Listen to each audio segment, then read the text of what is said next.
Yeah, she had 1 GB and I thought it was amazing. Yeah. Huge, you know, at that time. I thought it was magical, you know. Yeah. I thought, But back then, I thought technology wasn't going to get any better. But at that time, that's when that was like the beginning of technology. That's when it arrived. That's when it you know. The birth of the internet. Yeah. The birth of the computer. Yeah, exactly. Yeah. Yeah. You know, and yeah, well, I was amazed, you know. But back then, like you said, back then, when that first came out, not everyone could afford it or it was accessible to everyone. So the people that did have it, it was like, wow, like this is, you know, we've got the new technology, this is the next big thing, the next, you know, the next popular thing, the next thing that's going to only grow and get better and whatever throughout the next, you know, throughout the years, you know. I think when I was 16, I had a Commodore.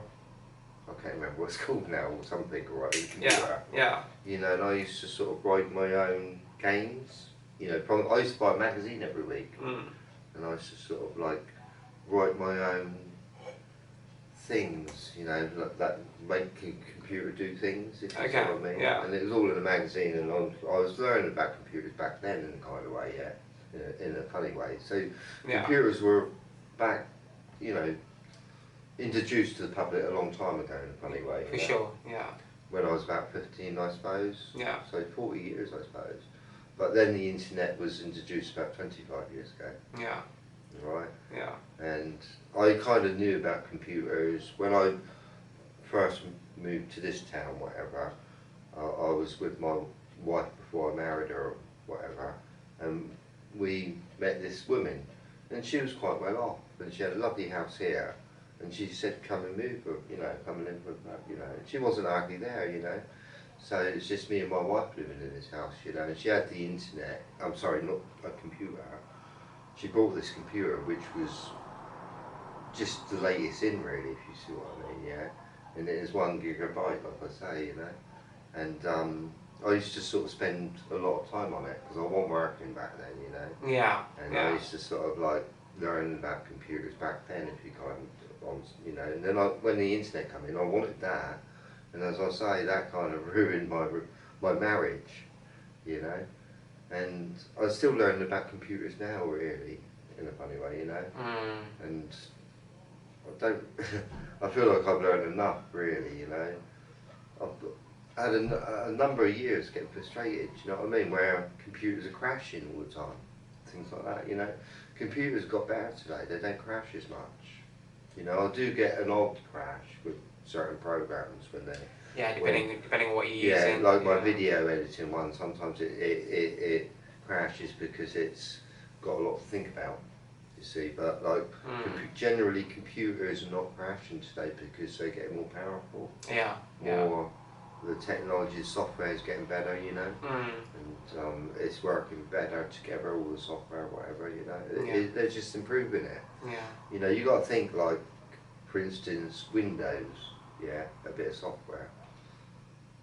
To make that bit of software, it had like probably 1,000 people working on it every day in an office, you know. Oh, for sure, yeah. Day after day, hour after hour, you know, getting paid week after week. So we had these companies that like Microsoft, yeah, you know, I don't know. IBM and all these various different companies that, like you said, started from the ground off. It's X amount of employees, and their job was to make it a reality. Yeah, to make it, you know, work on the software. And you think that these people are still working on it today, trying to improve it somehow, you know. It's incredible.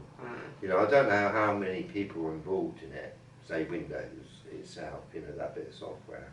But I could say it's over 1,000 people. Oh, for sure, mate. I was going to say... And there's, you know, like Monday comes, alright, they wake up and they're still spending hours on trying to get it improved for the next one, you know. Windows 11 just come out, you know, and then... Like, oh, did it? Yeah, oh, okay. Windows 11 just come out, you know, and it's probably better than Windows 10. Yeah, probably. If you see what I mean. Then like you think like in a few years time, whatever, Windows 12 or whatever, you know, or, you know, do you know what I mean? They are improving on that, and you think like there's a lot of people working on it every day. You know, a lot of intelligent people in different ways, working together on a project, Yeah. on one project, on Right. one key, in Mm. a funny way, you know, it's powerful in a way, Mm. very, you know. Mm. Well, I think it's also like, it's almost, there's something like instinctually built into humans where it's like, it's almost like we have a need and a want to continually try to improve things.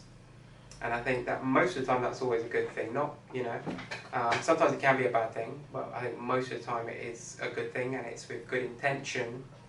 And I think, you know, like you said, you know, things have grown and evolved a lot in the last 20, 25 years in terms of technology and the internet and computers and etc. Everything that goes along with the internet.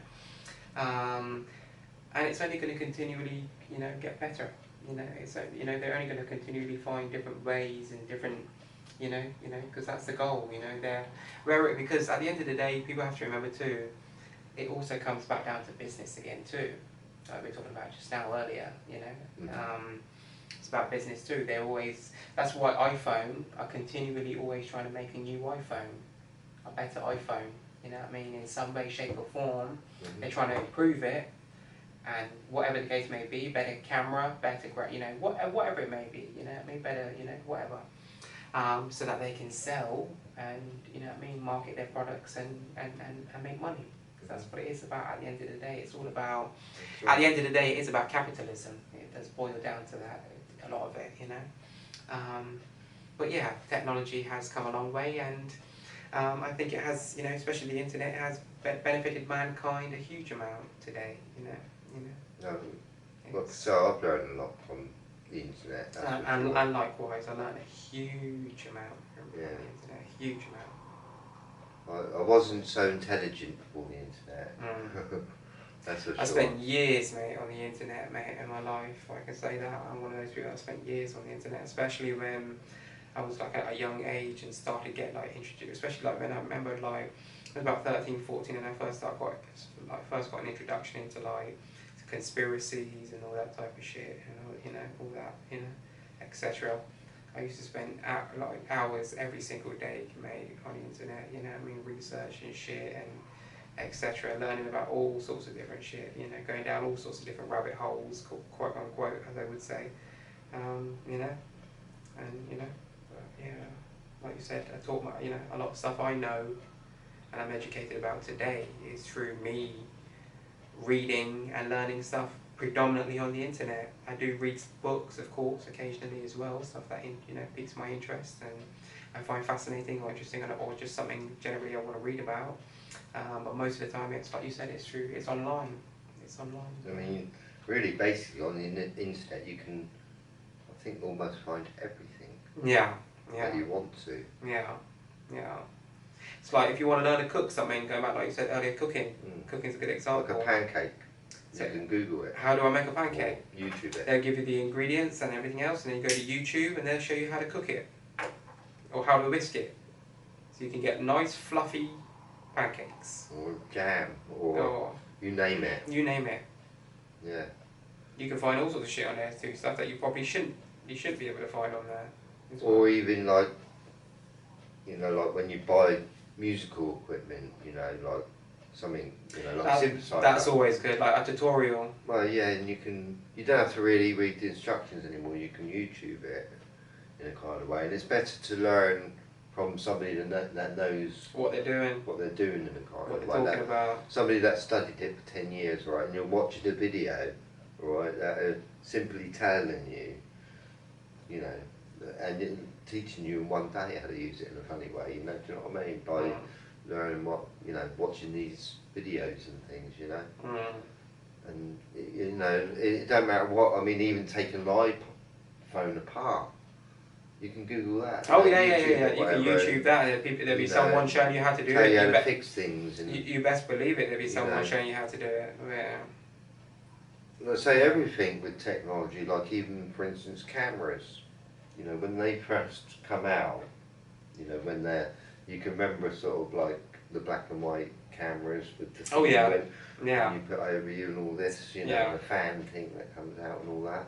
You know, just a box really with a little sort of lens there, yeah, and it lets a little bit of light in for a little while, and it makes an image on this bit of paper, magic paper, whatever, you know, which will generate, you know, change the sort of image depending what dark or white light went on it. So that's the first photograph, basically, you know. It's kind of my, you know, almost the first movement towards the internet in a kind of way, you know. That small invention, you know. And cameras, slowly in time, year after year, they've been trying to improve them. You know, and along, before I was sort of like 30 years old, they used to be all wet. You know, wet film, where you'd take a lot of pictures and you wouldn't be able to see them. No. You'd have to put them in a wet room, you know, or take them somewhere special to Some get people that developed. are professional to develop them, You know. because like you said, they would have to let them dry out and stuff, Yeah. like hang them up and let them dry out, and then you get the final product after. Yeah, and it costed quite a bit of money, I suppose, and time to do. And then I remember, like in the 90s as well, when you first started having films, like the films that you used to have to put in the back of the cameras, if you see what I mean. That's right, yeah. Yeah. And you come in a little tube, you get them in a little tube and you put them in the back of your camera. Yeah. And then when you finish taking a picture, you'd have to go and take the tube to, you know, take the thing to someone and they print them out for you. That's kind right, of yeah. thing. Yeah. You know? It cost a bit of money, you know, it's a big money. I can remember, like in the early 90s too, being a young child, I probably, maybe like, yeah, late 90s I'd say probably, where you could go to, you had those like underwater cameras and shit and all that type of shit when that first came out. Where you had these cameras that came out, I think it was Kodak or one of these companies that created one of these cameras, like kind of for kids and stuff as well, because they're trying to market cameras and that kind of thing, because it was a popular thing at the time, obviously, you know, it was getting better at the time, like you said, you know, improving. Yeah. And I remember having one of these cameras as a kid where you could, you know, take pictures, and you could also take it like under the water and take pictures underwater and shit like that too, like, you know. And then obviously you have to get that developed, of course, you know, in order to see them all, and you know. Yeah. I mean, that was really sort of like, not many people were into photography back then, really, because it was too, I don't know. You know, you'd have to have a bit of money to be into it, I think. Yeah. But like, you know, first of all it was black and white, you know, and then they made colour. You know, photographs, and then slowly in time, God knows how they paid it, you know, but digital. You know, where, you know, I mean, even the camera right now, right, it's taking a picture every minute and reading, you know, and actually sort of putting that on the memory card, you know what I mean? And it's so incredible technology when you think about it, you know, and you think, how do they do this? Or, you know what I mean? You know, like I say, man is learned how to control electric. In a big way. You know, and like I said, the internet, it's wireless as well, isn't it? A lot of it. Do you know what I mean? It's all going through the air. You know, it's incredible. You know? Wi-Fi. Yeah. Yeah. What does Wi-Fi stand for again? Something I can't remember. Wireless integrated frequency something or something. Yeah, I think you've got it right. Yeah. Sounds like it. Something like that. Wireless integrated later, frequency something. Yeah. It's, you know, that's what it is. It's like you said, wireless. You know, invisible energy. But it's like when you turn on your when you turn on your internet box at home, your internet router, and you see all those lights start turning on the box, there's frequencies being projected all around us. Oh yeah. From our internet alone, just, you know what I mean, because that's connecting to a certain frequency, to us, you know, that's connected to different satellites, or not satellite, but you know what I mean, different towers for, you know, in order to gain, you know, the internet connection. So it's so magical, really, isn't it, when you think about it? You know, you think about oxygen itself, the air around us. Yeah. It's invisible. When you think about it though, but it's invisible. A small box that they've created that plugs into the phone line in your house, that you then plug into your computer, and that small box through your phone line connects to the internet, if you see what I mean. Just, you know what I mean? That's what I mean, like, it's just thinking about that alone, just like, you know what I mean, it sounds very simple, but it just, that alone is amazing, like, you know, the fact that, you know, you've got a small wireless box that you know, that's made to be a what's it called, like a conductor, essentially. It's communicating frequency, Well, I mean, signals, it's so impossible. you can be connected. It's possible for 10 men to have a meeting Right. in a kind of room together, Mm. but they're all in different parts of the world. Mm. In a funny way with the internet, do you know what I mean? They can arrange a meeting like that. Oh, today you can do it. Yeah. Yeah, I mean, they do it, don't Yeah. they? Well, I was going to say, certain places. I've seen that my wife was telling me last time there was like a Zoom meeting. She was like doing one of these courses, like she was doing one of these courses for something she was doing for one of her classes, and it was like 100 odd people in this Zoom meeting. Like this guy, it was like a seminar, like a lecture, and this guy, who, obviously the professor, whatever he is, was doing the lecture. It was like 100 odd people in the Zoom meeting, like listening to it and watching it, and obviously, they're not allowed to talk, and not till the end, of course, but it's 100 odd people sitting in the comfort of their own home, Oh, right, okay. watching it on their on their laptop, or their phone, Well, I think it's a new way of teaching as well. Like with this shutdown, as I was talking about earlier on, people had to work from home if they could. Yeah. If you see what I mean. And only key workers were allowed to go out and work, like ambulance drivers and things like that. But you think about it, like most people could work from home. Like when you go and phone up, like say the bank, or when I went to phone up my internet, for instance, to sort something out with my internet provider. Usually the person that picked the phone up, with the shutdown, would tell me, it'd say a message beforehand basically, that you might hear pets because these people are working from home. Yeah. Working remotely, yeah. I think these people are a lot happier actually because they're working from home. Well, I was going to say, a few people that I do know that were working from home, like you said, enjoyed it more, preferred it more. They're in the comfort of their own home. Of course they do. They've got internet at home. They've got their Wi-Fi connection. They can do their job from home. They've got a laptop. They can log into their. And they did deal with anything that I did phone up with. All right, these people that were working from home. Yeah. They sounded a lot happier, by the way, because they were at home. Yeah. They weren't out in an office. Well, I was going to say, my mum, she's been working from home ever since the pandemic started. Because that's just what happened, her office closed and they were all working from home kind of thing. Because she works for one of these companies kind of thing that, she's works for like an emergency type company where she has to deal with that kind of thing. And she works from home, and she's been working from home now for I think the last 2 to 3 years roughly. And she's happier than anything, she can literally, she can stay if she wanted to, not that she does, because she said to me she still makes herself look presentable and everything, because obviously she's still on camera kind of thing, and dealing with phone calls and all that kind of thing, whatever. But she could sit in her bed with a cup of tea and a laptop and her headphones on and answer the phone.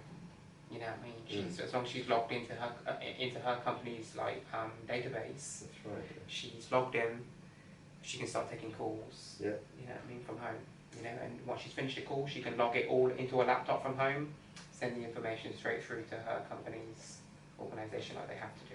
You see what I mean? With every call, Well, when they shut down as well, the children didn't go to school, did they? No, I had to stay home for a large portion of the pandemic to do the online schooling with my son, because from 9 o'clock to 3 o'clock Monday to Friday he was required to be on the computer, and someone had to be there with him for every class to log in, because you had to log in the mornings. Sometimes you might need help with that, logging into his account, or you might need help getting onto, finding where the actual work is on the school's website for his class, whatever. So I had to do a lot of that, I spent a large portion of the weeks at home during that time, at home doing, schoolwork. Well, like when it first shut down, I noticed sort of like children with their parents, do you know what I mean? No, don't get me wrong, I enjoyed it. Yeah. I enjoyed it because I was able to get to see what kind of, what he is doing at school, and kind of get more in tune with his curriculum Well, it's and nice that you spend more time with him, really. and that too, You being know, able to be at home. and you haven't got to get up and take him to school. Well, it wasn't that. But you still had to wake up. I still had to make. Obviously, I still wake up at kind of like 7:30, 8 o'clock, because basically he had to be on the laptop by 8:45, and they would start at 9. See, they really, they don't want to give him a break at all, do they? Nah. So by 8:45, they'd have to log in. They'd why early? Why not late? They'd log in to the Zoom thing at 8:45. Okay.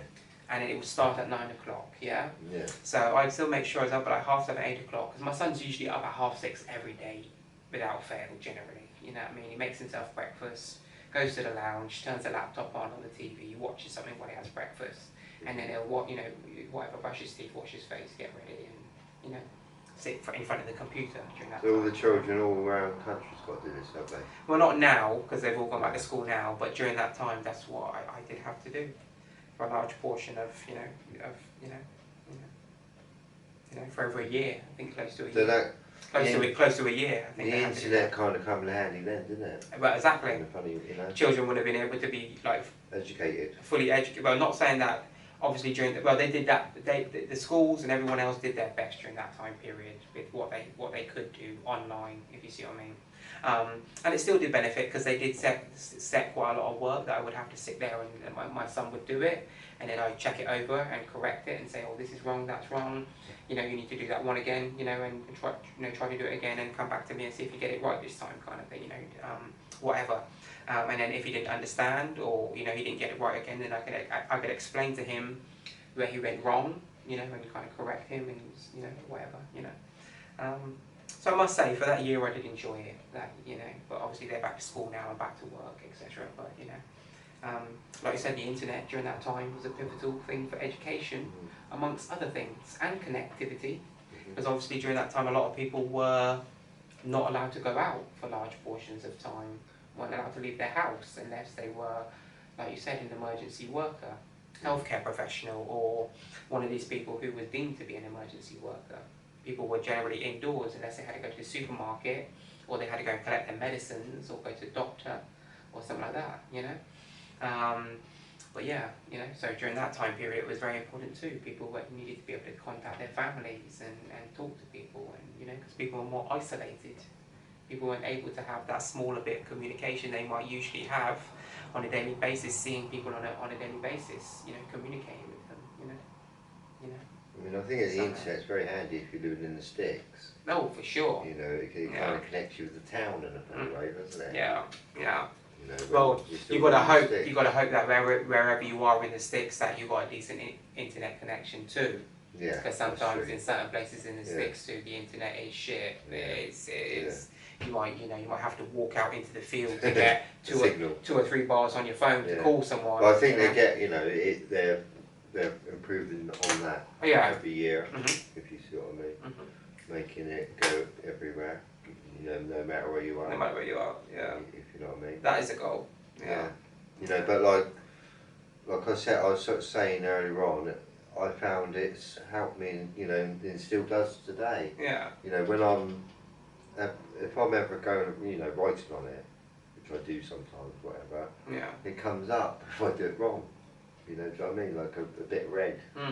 So that's not wrong. Yeah. They're still teaching me now. Do you know what I mean? Still teaching you to write, teaching you to spell, correcting you. Yeah, and I still love saying no, that punctuation's wrong. No, that spelling's wrong. So I feel like in the last, since the internet, especially in the last 10 years, whatever, I've learned a real lot. Yeah. A lot more than I ever knew before, whatever. But I feel like I'm going to still carry it on in the next 7, 10 years, whatever. Yeah. And still want to learn a lot more. Because there's still a lot more to learn out there. Of course, yeah. Endless, yeah. It is endless in a funny way, I don't think you could never learn everything, alright? I reckon that, even if you went to school every day for 1,000 years, you'd still be, there'd still be things to learn. Yeah, of course there would. Of course there would be, mate. I don't Knowledge and information is infinite, I just don't think you ever stop learning. Do you know what I mean? You never stop learning. There's so many different things. My son, talking about technology and the younger generation, right? Going back to the old internet and technology thing. My son, and also teaching, you know, learning things. The other day on the computer, my son taught me how to do something on the computer. Did he? That I'd never known how to do before. And he's only, what, how old? And he's 9 years old. Yeah. And he can use a computer probably better than I can. I'm not saying, you know, I'm not saying that I'm a novice or like I don't know what I'm doing. I know what I'm doing, but the way he uses a computer is like, to me, like, it's just amazing. Like, he knows how to do so much shit that I didn't know how to do at that age with with technology. You know, he's just like, they're so advanced today. Like, you know, just like he taught me how to do something. I was like, wow, like, you know, it just goes to show like you can learn. You know, even for someone, you know, even my son's age, you can learn something. You can learn something. You know. So. Well, you know, for me, a computer, okay, because I love doing music, just like you do, whatever. Yeah. And I love doing art. Mm. You know, and like when I first got a computer, I had to learn about Windows. Yeah. You know, before I could put a bit of software on there, an art software, and start learning about art in a funny way, you know. Yeah. And it's taken me many, many hours, you know, just playing about really to get there, if you see what I mean, yeah. You know, like when I the first, I suppose 5 years when I got a computer, I wasn't having any fun on it at all. If you see what I mean. Yeah. You know, because it was very slow. One, it was slow. And the internet wasn't great at that point either. It'd take a long time to open a page, like we were talking about last time. It'd take a very long time to open a page. You know, you might spend 10 minutes from the time you press that button in and it goes in and you wait for it to turn on, and then finally sign in, wait for it to turn on, wait for it to all load up slowly, because, you know, if you try to open something too quickly, oh, God forbid you open something too quickly.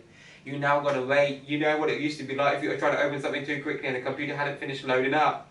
Now you're causing the computer to try and do too much, and now it takes even longer for it to load up and open up, you know, and then you're waiting for that thing that you press to open up before you can close it, and then, you know. So by the time you've actually checked an email, by the time you've turned on the computer and got to the point of checking an email and sending a reply, you're looking at a good half an hour, 25 minutes. No, am I exaggerating? No, that's what it used to be like, didn't it? Yeah, With the early dial-up connection. Yeah, you know, I remember downloading a movie in the early 2000s on my laptop, and I'd have to wait 2.5 days. Yeah, I can kind of remember for a movie to download, and God forbid the internet goes off or something goes wrong. You've got to restart your download and hope that it resumes from where it ended, from where it went off, otherwise you've got to start all over again. Yeah. And you know? No, sometimes I've had nightmares with computers, you know, where you know, you wake up, all right, in the morning, and it's not working. It's shut down. Yeah. Windows done an update on it, all right, and it doesn't start up again, you know. And I'm there all day trying to get it working again. Do you know what I mean? And learning what's going wrong, you know. Yeah. You know, do you know what I mean? It's a nightmare. But and that time you deleted Windows as well, didn't you, by accident? I think. I did. No. Was it Windows you deleted by accident? What did I do? I got locked out of it, didn't I? You deleted something by accident. Yeah, I did. I can't remember what I did. Like the running. I think I deleted my password or something. Something, mate. Something catastrophic though. And I couldn't get back in, you know. And then I had to get this key to get back in. But then I ended up getting Windows again. Yeah, to get the software. Thing. Yeah. You know, yeah. but once I got locked out of my Windows for about a month, didn't I? Yeah. Or something like that. Yeah. Yeah. And that meant I couldn't do nothing. Like I couldn't do any music or play any music or talk to my friends. No access to the computer. No access to my computer, and I was absolutely sort of. I felt like it was a shutdown. And then you had the internet went off. Not long after that, the internet you didn't have the internet for what, 2 months?